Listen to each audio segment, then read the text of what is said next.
Welcome! Today I will be talking about how to manage resistance. In my previous video I've explained what is resistance to change, basically the fact that it is perceived as loss of control because of a change in a status quo, and I have outlined the absolutely fantastic model elaborated by Dr. Elizabeth Kubler-Ross, which helps people understanding the cycle individuals go through when change is announced. Today I will be talking about ways to manage change proactively. It's very important not to sweep the problem under the carpet. It's not unusual for executives just to look at the hard side of change because it's easier. So basically, you go through the various milestones, you go through the various synergies, and then all of a sudden they realize that there's something not right, and very likely is that people are resisting change and basically didn't buy the new vision, and actually they are resisting change. There are two ways in which people resist change. The first one is actually they voice their concerns, and they voice them openly. Let people do that. Trying to stifle people's emotion and people's feelings is not a good idea. Also because if you stifle those feelings, basically you will not gain trust from the employees. They will actually perceive as an initiative that is being imposed by the top layers of the organization, and basically people will not feel involved. And if someone is not involved in a decision, it's much harder basically to win them over.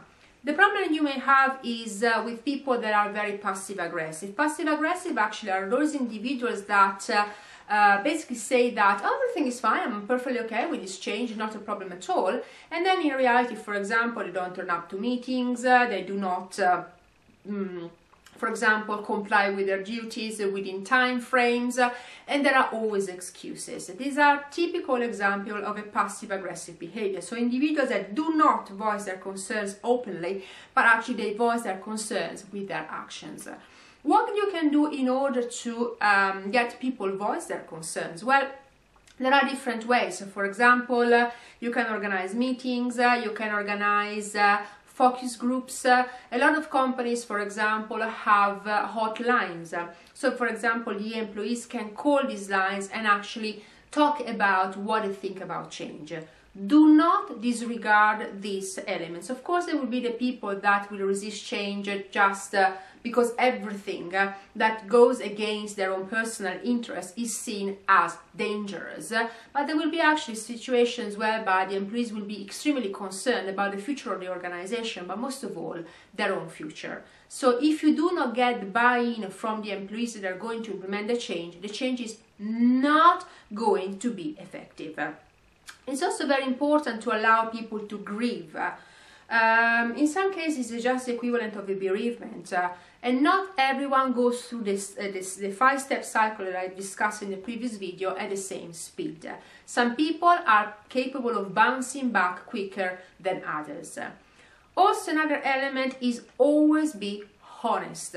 So when you're talking about change, do not paint a fantastic pink picture saying that everything is going to be fine, everything is going to be hunky-dory. That's not the case.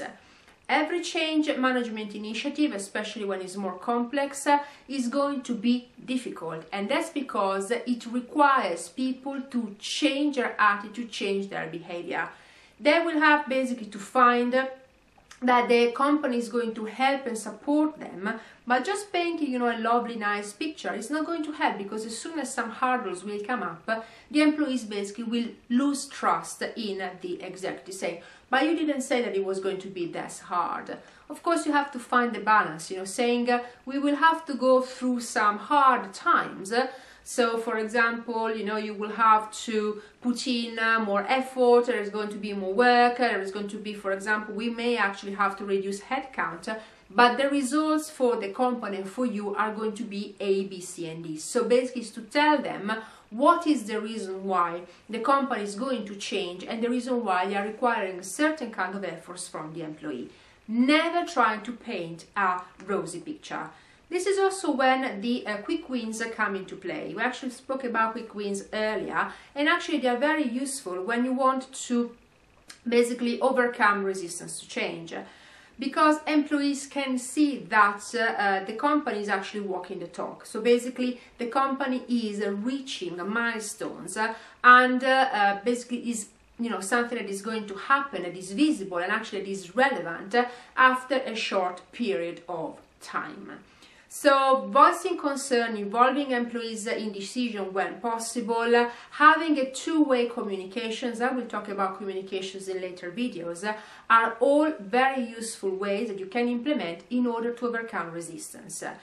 It's impossible to eradicate resistance, and it's impossible to get every single person in the company on board. In some cases it will be the case, but there will be some pockets that will resist change regardless. In some cases, and this is of course a last case scenario, you may actually have to terminate someone's employment. Of course, I'm saying this is going to be the last case scenario. You don't want to be basically a dictator. Try to help employees overcome their resistance, try to get them on board, show them what the path is going to be, the reason why the company is going to change, what kind of obstacles the change initiative is going to encounter, and basically what will be the benefits for the companies and the employees. Help the employees voicing their concern and to get them on board. Do not try to avoid the resistance to change, because it will blow up in your face. Thank you so much for watching.